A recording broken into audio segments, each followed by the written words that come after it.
Voilà, je vous invite donc à lire les textes de notre méditation, ce texte qui m'a été confié par l'équipe des responsables ici.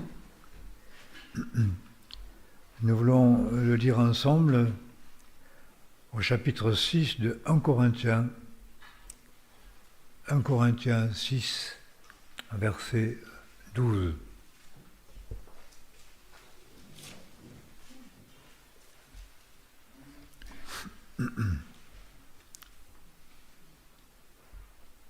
Tout m'est permis, mais tout n'est pas utile. Tout m'est permis, mais je ne me laisserai asservir par rien. Les aliments sont pour le ventre, et le ventre pour les aliments. Et Dieu détruira ceci aussi bien que celui-là. Mais le corps n'est point pour l'impudicité. Il est pour le Seigneur, et le Seigneur pour le corps, et Dieu, qui a ressuscité le Seigneur, nous ressuscitera aussi par sa puissance. Ne savez-vous pas que vos corps sont les membres du Christ ? Prendrais-je donc les membres du Christ pour en faire les membres d'une prostituée ? À Dieu ne plaise.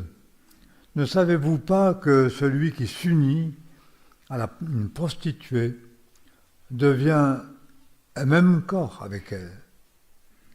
Car il est dit, les deux seront une seule chair. Mais celui qui s'unit au Seigneur devient avec lui un même esprit. Fuyez l'impudicité, tout autre péché que l'homme commet est hors du corps. Mais celui qui se livre à l'impudicité pêche contre son propre corps.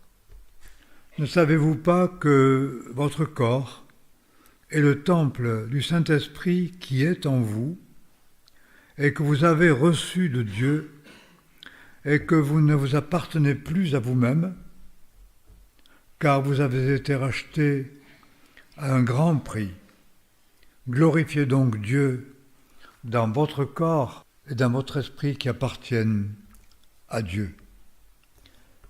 Nous voulons lire encore un autre texte,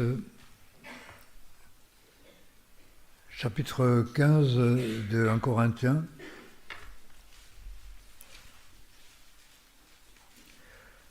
1 Corinthiens 15, verset 42 et suivant.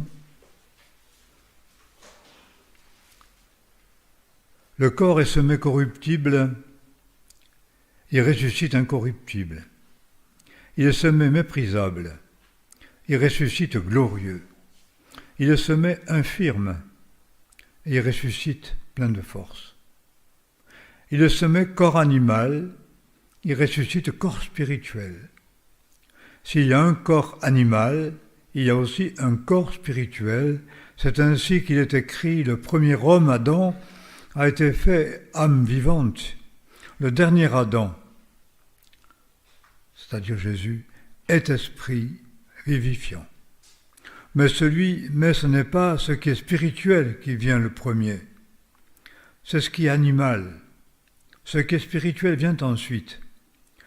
Le premier homme tiré de la terre est terrestre.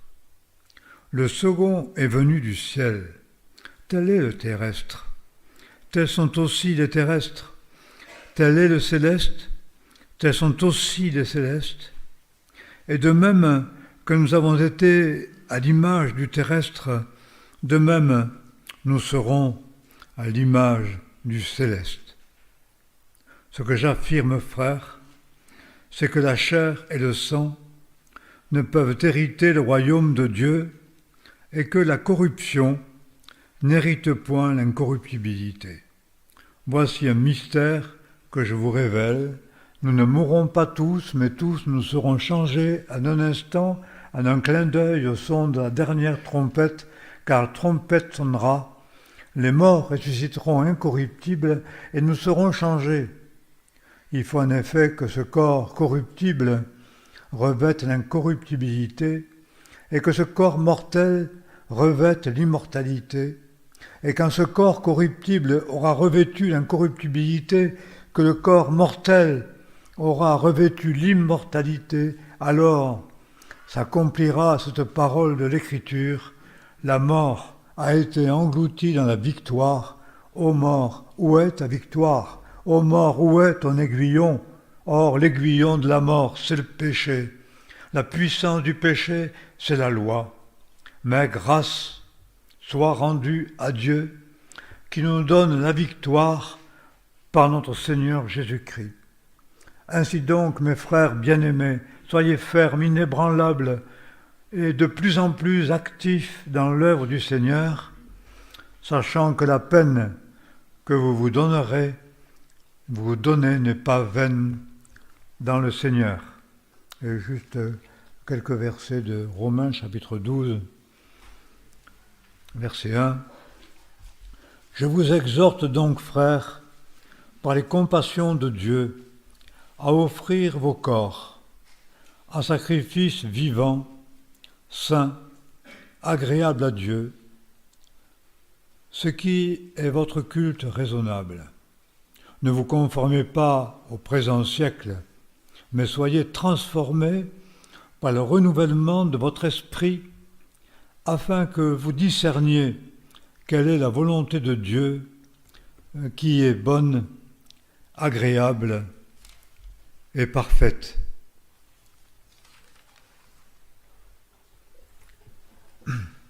Ces textes que nous lisons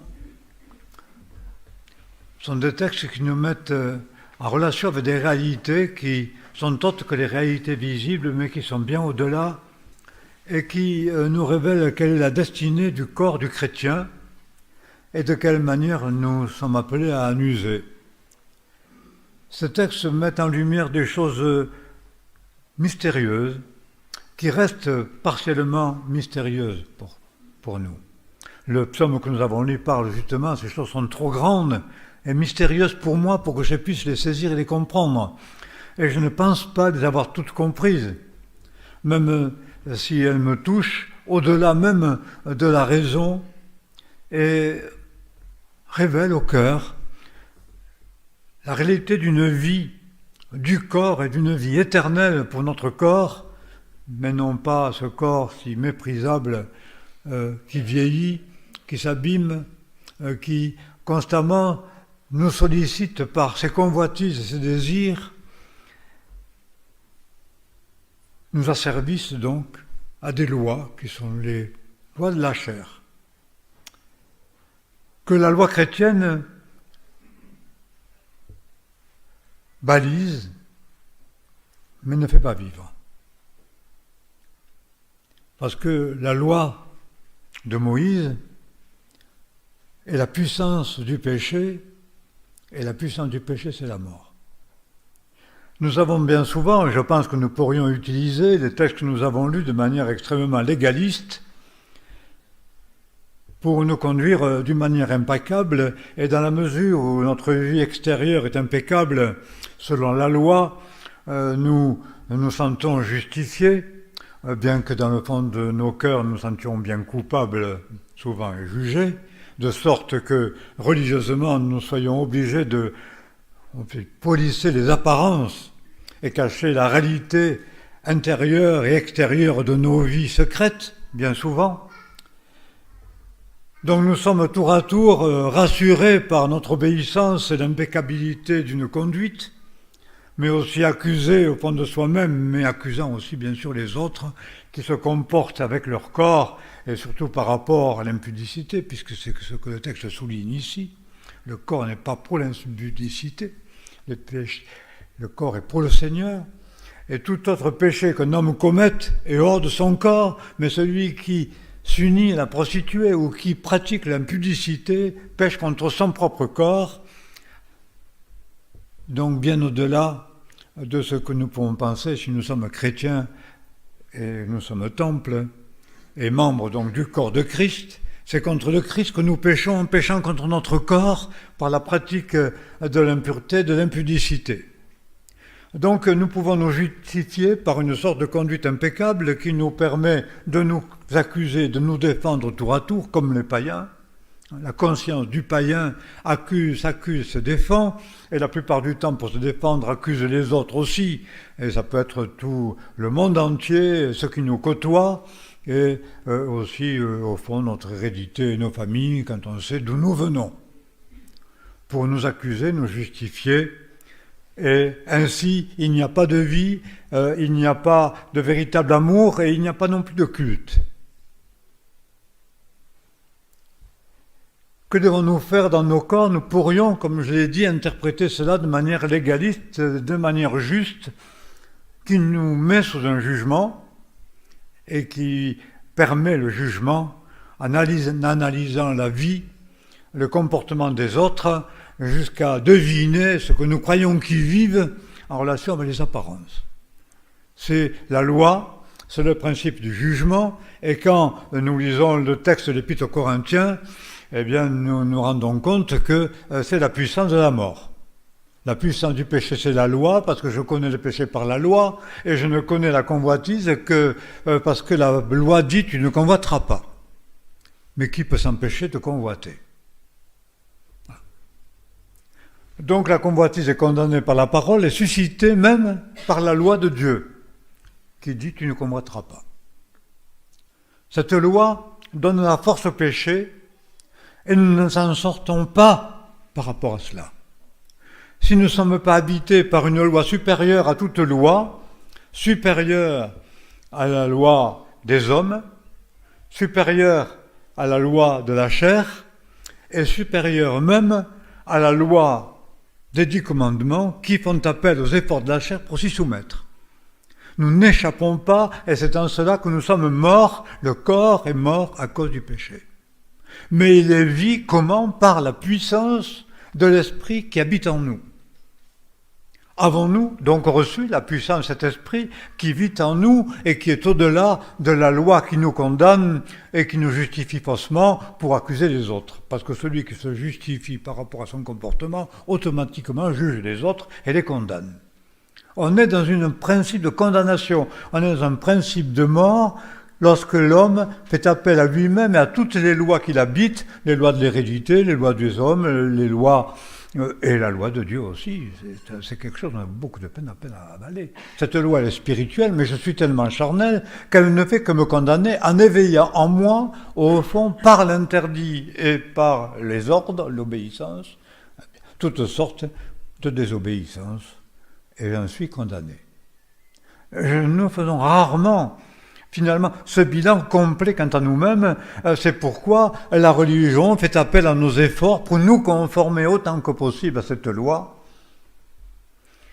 Et nous réalisons bien que nous sommes absolument incapables, par notre témoignage et par nos propos, de donner la vie même à nos propres enfants. C'est le principe de la condamnation, c'est le principe de la mort. Mais ces textes nous mettent en relation avec une autre réalité, ce que nous ne sommes pas par nature, parce que nous sommes charnels, et c'est ce qui périra ira dans la tombe, mais il est notre notion du corps que le Seigneur ressuscite par son esprit, sa loi de l'esprit de vie nous habitant, il fait de nous des membres de son corps, et qui fait que ce corps de mort est déjà animé par un esprit de vie, qui ressuscitera ce corps quand tout aura disparu, pour être éternellement avec le Seigneur. C'est un mystère très grand que nous pouvons dire et dans lequel nous croyons, que nous pouvons guère analyser, parce qu'il y a d'autres péchés qui touchent le corps. Si je me griffe volontairement, si je me scarifie, je pêche contre mon corps. Mais c'est encore pas l'impudicité. C'est pas l'union adultère ou l'union de prostitution avec la prostituée. Parce que ce qui est mystérieux, c'est quand même étonnant, c'est qu'il est dit de l'union avec la prostituée, la même chose de ce qui est dit de l'union avec l'épouse. L'homme quittera son père et sa mère, s'attachera à sa femme, les deux deviendront une seule chair. Et il est dit, celui qui va vers la prostituée sera une chair avec elle. Donc c'est comme ceux qui multiplient les relations sexuelles, eh bien, finalement, sans cesse mariés, selon le regard divin. Tout cela nous condamne évidemment, nous humilie et nous montre que notre corps, il n'est pas fait pour ça, et surtout pas le corps du chrétien. Ceux qui n'ont pas reçu Jésus-Christ, ceux qui ne sont pas nés de nouveau, parce qu'ils n'ont pas reçu l'Esprit de Christ en eux, sont morts dans leur corps, et la pratique de leur vie sexuelle est manifestation même de cette mort qui les habite, par toutes sortes d'unions diverses contraires au plan de Dieu. Nous savons cela, mais cela nous condamne, cela nous juge, et ne nous justifie pas aux yeux de Dieu à cause de la convoitise qui nous anime, qui anime tout notre corps et qui nous conduit au fond de nous-mêmes, dans l'intimité de nos vies, au fond de la persévérité. Et Jésus a dit, ne pas juger outre mesure celui qui pêche dans son cœur par l'impudicité, parce que celui qui regarde la femme de son prochain pour la convoiter, dans son cœur a déjà commis adultère avec elle.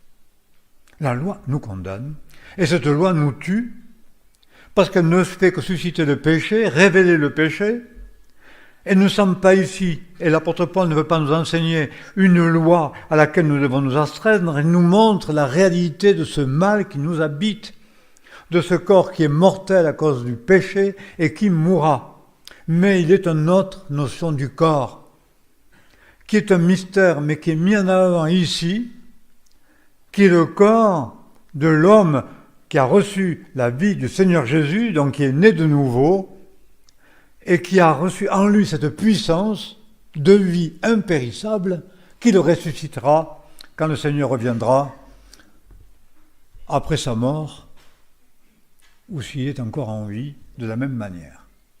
Puissance de vie, de résurrection, puissance de vie impérissable. Voilà ce que nous sommes appelés à être, et c'est pour cela que le Seigneur Jésus-Christ est mort. Il est mort pour nos péchés, il a crucifié la chair à la croix, il en a condamné le principe, et la puissance de vie, de résurrection de Dieu l'a ressuscité d'entre les morts, et de la même manière qu'il est mort pour nous et qu'il est ressuscité, nous sommes appelés un jour à ressusciter. Et c'est pourquoi nous sommes appelés, donc en tant que chrétiens, à conserver notre corps, afin qu'il soit conduit, animé par l'esprit de vie et conduit dans sa véritable destinée, qui est la résurrection d'entre les morts, pour habiter ce lieu que nous ne connaissons pas, mais auquel nous sommes appelés, qu'on appelle le ciel, dans la présence du Seigneur. Corps nouveau, libéré de ces contraintes physiques et de cette loi charnelle qui conduit dans la tombe et qui nous désole et nous tient dans l'échec. Une autre puissance, une autre vie, la puissance du Seigneur Jésus-Christ ressuscité, habitant en nous. C'est le salut, cela. Salut proclamé, ce que nous avons en Jésus-Christ. Et si nous sommes ici et nous appelons Église ou corps de Christ, eh bien, c'est tout simplement parce que nous avons cru cela et que le Seigneur nous l'a donné, ou que peut-être le Seigneur nous attire pour que nous le devenions. Parce que si nous ne l'avons pas reçu, nous ne sommes pas encore. Nous sommes morts dans nos péchés. Et nous participons tous, au fond, dans ce corps de chair, ce corps à la même mort. Mais il y a une grâce qui nous est faite. C'est que le Seigneur Jésus est ressuscité et a promis d'envoyer à ceux qui croient son esprit. Et que l'apôtre Paul décrit comme étant puissance de vie impérissable qui donne la vie à nos corps mortels et qui nous ressuscitera un jour. Ces textes nous mettent devant ce que nous sommes en Jésus-Christ et quelle est la destinée donc de notre corps, dans la mesure où, acceptant le Seigneur, bien sûr, nous le lui livrons. C'est cela le sens du culte. Le culte raisonnable, c'est que ce corps que le Seigneur, en qui le Seigneur a mis la vie, lui soit consacré et non pas livré au désir du monde et soumis à une loi qui le condamne. Je ne sais pas si nous pouvons saisir cela. Une autre réalité, une autre puissance qui fait de nous des chrétiens, parce que si nous ne l'avons pas, nous ne le sommes pas, mais si Nous avons reçu le Seigneur. Le Seigneur habite dans nos cœurs par l'Esprit. Si nous avons reçu l'Esprit, il y a dans cet Esprit une loi supérieure à toutes les lois qui est puissance de vie et puissance de vie impérissable. Et nous sommes donc appelés à le recevoir, ce qui fait de nous membres du corps de Christ. Et je pensais tout à l'heure en voyant au fond tous ces jeunes, et puis tous ceux qui chantaient des si beaux cantiques que je trouve inspirés et touchants et qui parlent des choses merveilleuses de la parole que nous saisissons mal, mais qui nous sont donnés à croire. Je dis, mais si tous ces membres du corps de Christ acceptent de livrer leur corps en culte raisonnable pour renouveler, au fond, ce que le Seigneur a fait est la consécration première quand nous l'avons reçu. Où nous avons, Seigneur Jésus, je te donne mon cœur, mais ça signifie, je te donne mon corps, qui est le lieu où tout m'arrive, qui me concerne en premier, et je te reçois une fois et pour toujours. Et le culte raisonnable, le renouvellement de ce don, de, je dirais, notre conversion, notre nouvelle naissance, le jour où nous l'avons reçu. Et si nous n'avons pas reçu, c'est aujourd'hui, le jour du salut, c'est le temps favorable pour recevoir le Seigneur, pour lui livrer son corps, afin que ce corps retrouve sa véritable destinée.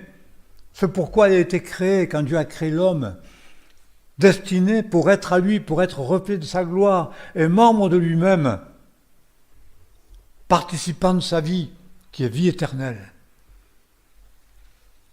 Ce que nous avons vécu un jour, nous le revivons tous les jours et nous livrons nos corps, afin que ce corps serve à la destinée qui est la sienne, destinée à la gloire, destinée au ciel, destinée à la sainteté, pour la gloire de Dieu. Voilà une conversion, voilà une vie, voilà un culte qui est vivant, et qui se renouvelle sans cesse, et qui est sacrifice, où on rend à Dieu ce qui lui appartient, parce qu'il est mort pour le sauver, et pour donner la vie. Je donne la vie pour mes brebis, avec mes brebis et la vie qu'elle est en abondance. Et cette vie que nous saisissons, est cette vie qui anime nos corps, si nous livrons ce corps en culte raisonnable, en sacrifice. Nous sortons alors de là, de ce principe, je dirais, humain et charnel, qui amène toujours à l'impureté, à l'impudicité, dans la tête, dans le cœur et dans le corps, qui nous éloigne constamment du Seigneur. Et l'apôtre Paul nous montre, là, il y a péché grave, parce que je pêche contre mon corps, donc membre du corps de Christ, je pêche contre l'Église, je pêche contre Christ. Et le culte unanime que nous lui rendons, c'est rendre à Dieu ce qui lui appartient, ce que nous lui avons déjà donné, et que nous renouvelons sans cesse dans notre culte. Notre culte, ce n'est pas un exercice religieux, c'est un don de nous-mêmes. C'est pas seulement faire son culte, parce que j'ai appris qu'il faut le faire tous les matins, ou à tous les repas, et alors je fais ma prière, je fais mon culte. J'ai mon moment de culte, où je dis aujourd'hui mon moment spi. Tout ça, c'est complètement, je veux dire, à côté de la plaque, mais absolument. Je rends un culte à Dieu. Je ne viens même pas ici pour recevoir une bonne parole, entendre de bonnes choses, ou parce qu'il faut le faire, parce que j'ai été élevé comme ça, et parce qu'on va au culte, c'est un minimum. Non, j'y vais pour rendre un culte à Dieu, et le culte raisonnable, c'est l'offrande de mon corps. Renouvellement de ce que j'ai déjà donné, c'est ainsi que le donnant, le livrant au Seigneur, et acceptant que la destinée de son corps, c'est Dieu qui la trace, et ce n'est pas l'homme, alors je sors de ce contexte mortel, impur, malsain, qui amène dans la mort éternelle. Parce que le salaire du péché, c'est la mort éternelle. Loin de la face du Seigneur, et pour toujours. Mais celui qui rend un culte à Dieu, alors se consacre à lui, et renouvelle, et rend à cette destinée que Dieu lui adresse, parce que l'homme ne peut pas faire de son corps ce qu'il veut, il s'agit de faire dans son corps la volonté de celui qui l'a sauvé, qui l'a ressuscité, et en qui il a la vie. Vous n'êtes plus à vous-même. nous allons complètement à l'inverse de la pensée du temps, où l'homme, par sa volonté, par ses désirs et par ses passions, est libre, cherche justement la liberté de faire de son corps ce qu'il veut. Peut-être pour le monde, pour se perdre. Parce que de quelle manière qu'on se perd, on se perd. Et il est un chemin par lequel on est sauvé, celui du Christ. Il est une voie, il est une vie, celle du ressuscité. Nous sommes dans l'Église, et dans l'Église nous devons savoir ce que Dieu veut pour notre corps. Et que notre corps n'est pas à nous-mêmes, mais il est au Seigneur, et qui doit être, et nous sommes appelés à vivre dans notre corps selon la volonté du Seigneur. Donc il faut se départir de cette autorité que nous croyons avoir nous-mêmes sur notre corps en relation avec notre désir et notre volonté propre. Nous sommes appelés à vivre dans notre corps selon la volonté de Dieu. Et la parole nous révèle quelle est la volonté de Dieu pour la vie de notre corps. Et de quelle manière nous devons l'utiliser. Parce que le corps, ou bien il est livré, il est sous la loi, il est livré au péché, et il est livré à sa propre volonté. Et nous savons très bien que notre volonté ne fait pas grand-chose quand notre corps nous invite à autre chose qu'un nouveau don qui arrive. Soumis à d'autres lois, soumis à d'autres principes, de la chair et de l'impureté. Alors qu'être chrétien, c'est tout à fait l'inverse. C'est la loi du Christ qui nous conduit. C'est la loi de l'esprit de vie. Et c'est la loi de l'amour qui est en Dieu et qui nous donne. Amour malgré, amour spontané, amour qui conduit au sacrifice. C'est pourquoi il y a dans le mariage un sacrifice de mon humanité propre, acceptant, mari et femme, homme et femme, l'autorité de l'autre, parce que tel est l'ordre de Dieu. Et que ce qui fait règle et ce qui fait loi en moi, c'est la loi de Dieu. Et pour le chrétien, eh bien, cette loi et ce principe, livre ton corps au Seigneur, parce qu'il est pour lui, et il va devenir temple. Devenir temple. Habitation de Dieu en esprit pour lui rendre un culte. Le culte, il est intérieur déjà, et dans notre relation constante avec Dieu, et dans cet esprit de don de son corps, c'est-à-dire si je le donne, il ne m'appartient plus. Sachez que vous ne vous appartenez plus à vous-même. De la même manière, si je suis membre de l'Église, j'appartiens au corps de Christ, j'appartiens à mes frères, c'est pour ça que je me donne à eux, et c'est ainsi que la vie va se manifester. Dans cette union à Christ est la vie. Parce que si je m'unis au Seigneur Jésus-Christ, il habite mon corps par son esprit, et il devient un temple. Je ne vais pas à l'église, je ne vais pas au temple, je n'habite pas dans un édifice de main d'homme, il est au ciel et il fait la demeure dans nos cœurs par le Saint-Esprit, de sorte que je deviens membre de ce temple. Et c'est là qu'est le lieu de la sainteté. Mais c'est là que va se manifester la vie. Pourquoi la vie ne se manifeste pas plus dans l'Église ? Pourquoi nous qui sommes membres d'Église ne portons aucun fruit et n'amenons pas les hommes de ce monde à la vie ? Pourquoi ? Comment se fait-il ? Parce que le corps, normalement, on n'a pas besoin de faire d'évangélisation. On n'a qu'à être et vivre selon l'Évangile. Et vivre selon l'Évangile, c'est rendre un culte à Dieu. Parce qu'être chrétien, c'est rendre un culte. Voilà. Dans toutes les religions, c'est pareil. Être membre, participer à une religion, c'est rendre un culte au Dieu qu'on adore. Et Israël s'est souvent éloigné de cela. Il dit, un homme adore son Dieu, et vous, vous ne m'adorez pas, alors que je suis le vrai Dieu.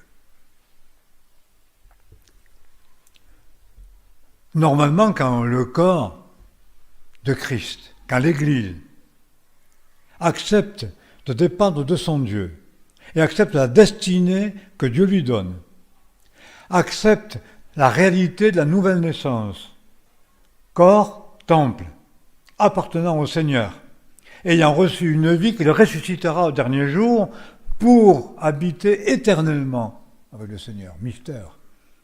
Alors aujourd'hui, on interprète le ciel de telle manière tellement bête qu'on finit par être conduit à l'incrédulité. Parce qu'on se voit grand-père et grand-mère dans le ciel, ce n'est grand-père et grand-mère, on voit nos petits-enfants comme des petits marmots dans le ciel, parce qu'on a des petits marmots qui sont tellement merveilleux qu'on croirait des étincelles du ciel, hein, l'adoration des grands-parents pour leurs petits-enfants, et qu'on invente un ciel. J'ai même entendu quelqu'un, lors d'un enterrement, parce qu'il y avait le Covid, alors on ne peut pas s'embrasser, on dit « Ah, mais ça sera merveilleux, parce que dans le ciel, on pourra s'embrasser parce qu'il n'y aura pas de Covid. » J'ai envie d'embrasser personne dans le ciel. Que ça peut bien me faire. Et ni même d'y retrouver ceux qui ont été mes chers parents. Parce que dans le ciel, c'est vivre éternellement dans la présence du Seigneur. Et être transformé à son image. Habitant de sa gloire, participant à sa gloire, héritier de son héritage. J'étais très touché parce qu'un homme qui a été religieux pendant longtemps, il allait mourir et à la fin de ses jours, on était visité par Dieu. Cet homme qui avait élevé ses enfants dans le légalisme et dans la sévérité et qui était violent parce que la loi rend violent. Et quand on veut faire la loi à ses enfants, on est automatiquement en colère, on est automatiquement violent par les propos, par les gestes. Il avait été comme ça. Mais le Seigneur avait travaillé son cœur à la fin de ses jours. Alors quelqu'un lui dit « Ah, tu vas mourir, mais tu vas bientôt retrouver ta Jeannette. » Alors sa Jeannette, bien sûr, il avait trompé, je le savais. « Tu vas retrouver ta Jeannette. » Et puis il dit « Ma Jeannette, oui, peut-être, mais je vais voir mon Sauveur. Voir mon Sauveur face à face. Voir Jésus dans sa beauté, aux joies, éternelle grâce. Ce Jésus qu'on ne connaît plus selon la chair, comme on le décrit aujourd'hui dans le monde religieux, ce petit Jésus, ce petit sauveur, ce faiseur de miracles. Non.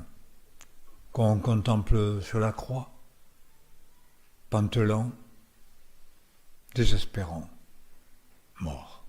Non. Le Père l'a ressuscité, il est dans la gloire, d'une gloire supérieure à celle qu'il avait, et c'est à cette gloire que nous sommes appelés. La destinée de notre corps, c'est la gloire céleste, la vie de Dieu. C'est cette destinée que nous acceptons quand nous recevons le Seigneur pour être habités par lui, par son Esprit Saint, et devenir temple. Voilà cette réalité de la conversion et de la nouvelle naissance. Habité par l'Esprit qui ressuscitera l'Esprit éternel du Christ. Celui qui a ressuscité Jésus d'entre la mer, entre les morts, rendra la vie à votre corps mortel par son Esprit qui habite en vous. Mais je ne peux pas connaître cela si je n'accepte pas que mon corps soit à lui, qu'il en fasse un temple, qui a une destinée éternelle. En général, nous sommes tellement attachés à nos corps et à ses désirs, l'orgueil que nous portons vis-à-vis du corps, le désespoir que ça nous mène quand il vieillit, quand il se dépérit, quand il est malade. Alors, le corps nous appartient parce que nous cherchons à plaire quand on a encore la possibilité, par tous les moyens, et qu'il y a beaucoup de révolte face à ces infirmités, ces faiblesses, et comme l'impression que comment se fait-il que si le Seigneur nous aime, on sont malades, et qu'on ait encore ceci et encore cela, et que finalement il faille mourir, mais comment ça se fait? J'ai entendu cette phrase qui m'a étonné dans la vie de familles chrétiennes et qui sont placées devant l'épreuve, la souffrance et peut-être la mort. Comment se fait-il que ça nous arrive à nous?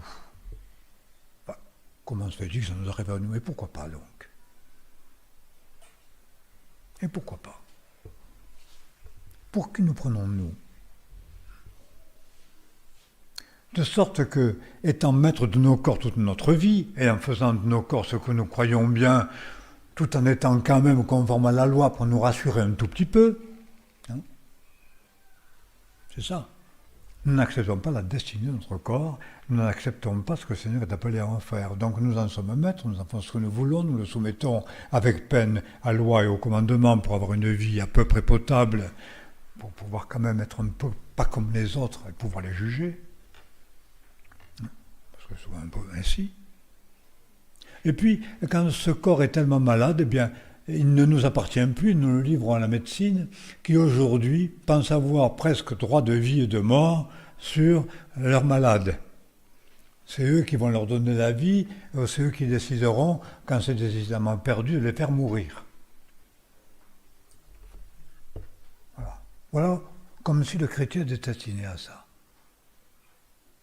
Je ne dis pas qu'il faut ne pas avoir fait appel à la médecine, mais le malade qui fait appel à la médecine, c'est une chose. C'est que son corps ne lui appartient pas, qu'il est temple, qu'il appartient à Dieu et qu'il est sous l'autorité du Seigneur. Il faut bien savoir ça. Il n'est pas sous l'autorité de la science. L'homme qui a accepté que son corps soit sous l'autorité du Seigneur et du Saint-Esprit. En toutes circonstances, il lui appartient.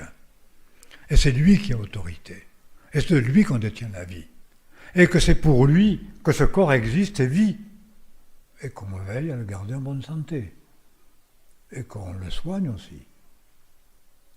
Mais dans la crainte de Dieu, dans sa dépendance, c'est ça, donner sa vie à Dieu.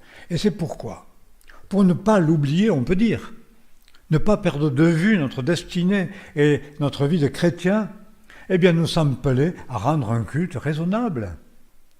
C'est pour cela que nous avons un culte personnel et un culte communautaire, afin de prononcer ces paroles de consécration au Seigneur et de l'adorer pour le servir, afin qu'il puisse nous utiliser comme il le veut et jusqu'au bout, selon son plan.